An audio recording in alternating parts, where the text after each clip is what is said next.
ফিমেলটাও কিন্তু মল্টিং আছে, দেখেন ওর পশম দেখলে বোঝা যাচ্ছে একটু অগোছালো অবস্থায় আছে এবং এই ফাঁকে ফাঁকে কিন্তু পশম উঠতেছে। তো ওদের পেয়ারটা ভেঙে দিতে হবে, ওদের পশম উঠতেছে। তো ওদেরকে এখন ওজিঙ্কের পুরো ফার্মের আমরা কোর্স করাই দিব যাতে করে ওদের মল্টেশনটা পারফেক্টলি হয়। এই যে দেখেন। আসসালামু আলাইকুম ডিয়ার ভিউয়ার্স, আশা করি সবাই ভালো আছেন। নতুন একটা ভিডিওতে আমি চলে এলাম নিলয় চৌধুরী আবার আমার ড্রিম পিজন লফটে। আজকে যে টপিকটা নিয়ে কথা বলবো অবশ্যই কবুতর নিয়ে হবে। কবুতরের মল্টেশন, কবুতরের মল্টিং পিরিয়ড, কবুতরের ক্রুজ। আমরা এক এক নামে চিনি, এটা কি, এটা কেন হয় এবং এটা হইলে কি করতে হবে, সমস্ত কিছু আজকে আমরা এই ভিডিওটাতে কভার করবো এবং আমরা লাস্টে দিয়ে কিছু স্যাম্পল দেখাবো যে মল্টিং হইলে আপনারা কিভাবে বুঝবেন। তো চলেন শুরু করি। সর্বপ্রথম কথা হচ্ছে মল্টিং পিরিয়ড বছরে একবার হবে কবুতরের, বছরে একবার কবুতরের মল্টিং হবে। মল্টিং হইলে যেই জিনিসটা হয়, কবুতরের পশম ঝরা শুরু হয়, পুরা মাথা থেকে পা পর্যন্ত প্রতিটা পশম ওর ঝরে আবার নতুন ফরমেশনে হবে।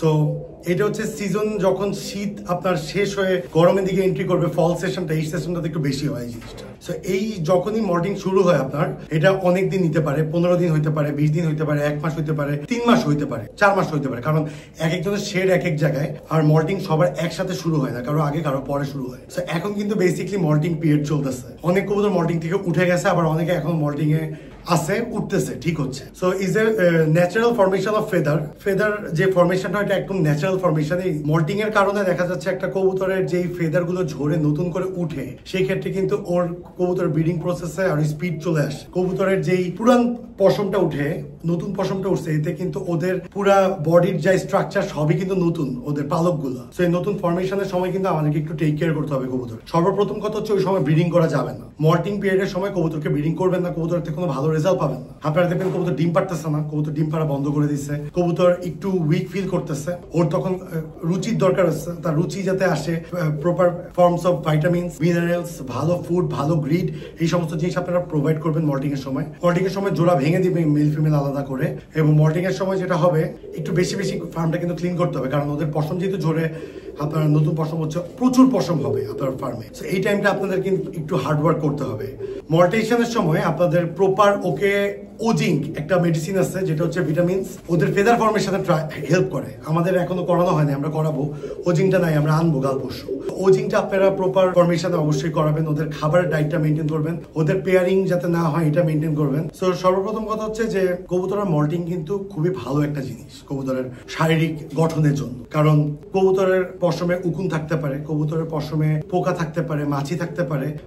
আমরা যখন অনেকদিন কবুতরকে গোসল করি না, তখন কিন্তু কবুতরের এক প্রকার পাউডার জমে, ওই পাউডারটাও কিন্তু ঝরে পড়ে যায়, নতুন ফরমেশনে ওদের ফেদার গুলো ফরমেশন হয়। সো এই ব্রিডিং অবস্থাতে আপনাদেরকে মনে রাখতে হবে 12 মাস আপনারা কবুতর ব্রিড করতে পারবেন না। 3 মাস আপনার ফার্মে এরকম প্রসেস যাবেই, যখন আপনার ব্রিডিং অফ থাকবে। তখন আপনার চোখে যখন পড়বে, আপনারা জোড়াগুলোকে নিজে থেকে ভেঙে দিলে আই থিঙ্ক এটা আপনাদের লং রান ব্রিডিং এর জন্য ভালো হবে। সো চলেন আমরা কিছু আপনার মল্টিং এর কবুতর দেখাই, যেগুলোকে আমরা ব্রিডিং অফ করে দিচ্ছি, যাদেরকে আমরা আলাদা রাখছি। তাদের ফেদার ফরমেশন কিভাবে হচ্ছে, কোথায় কোথায় আছে। এখন কিছু কবুতর জোড়া অবস্থাতেও আছে, টিমে আছে, ওদেরকেও আমরা ভেঙে দিব। চলেন। এই যে দেখতে পাচ্ছেন, এটা হচ্ছে একটা আমেরিকান সেন্ট।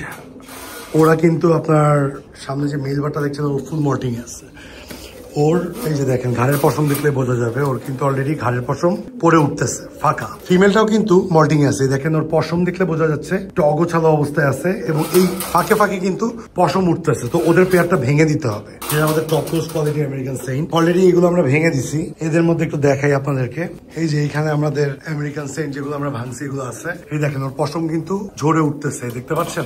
ফুল মল্টিং আছে। ওদের স্ট্যান্ডিং হুড, ওদের হুড হবে পুরো খাড়া, হুড এমনি ঝুলবে না। ওদের এই হুডের গ্যাপে গ্যাপে দেখেন পশম। ওদের পায়ের মোজা দেখলে বোঝা যাবে। এই যে এরও সেম অবস্থা, এর গ্যাপে গ্যাপে আপনার পশম উঠতেছে। এই যে ডানার নিচে দেখছেন, বগলের নিচে ওদের পশম উঠতেছে। তো ওদেরকে এখন ওজিঙ্কের পুরো ফার্মের আমরা কোর্স করাই দিব, যাতে করে ওদের মল্টেশনটা পারফেক্টলি হয়। এই যে দেখেন, পুরা কেটে দিছি কালকে, পুরা কেটে দিছি। মল্টিং হচ্ছে, হয়ে উঠুক, পুরা কেটে দিছি এবং ওদের ওখানে ড্রপ টপ গোসল টোসল দেওয়া হয়েছে, ব্রিডিং আলাদা। এগুলো হচ্ছে আমাদের মল্টিংকৃত বার্ড, এখন এদেরকে আলাদা করে দেওয়া হয়েছে। তো এই সমস্ত ছোটখাটো যে বিষয়গুলো আছে, এগুলোকে আপনাদেরকে কবুতর পালার ক্ষেত্রে কিন্তু খেয়াল রাখতে হবে, নজর রাখতে হবে। এগুলো যদি আপনারা খেয়াল না রাখেন, নজর না রাখেন, তাহলে কিন্তু আসলে আপনারা লং টার্মে ভালো ব্রিডিং রেজাল্ট পাবেন না। সো লং টার্মে ভালো ব্রিডিং রেজাল্ট পাওয়ার জন্যই কিন্তু আপনাদেরকে আসলে এতগুলো টিপস দেওয়া। যারা আমাদের চ্যানেলে নতুন, সাবস্ক্রাইব আমার ইউটিউব চ্যানেল, ফেসবুক পেজ এবং গ্রুপের লিঙ্ক ডেসক্রিপশন বক্সে আছে। লাইক, ফলো, শেয়ার করে পাশে থাকবেন। আসসালামু আলাইকুম।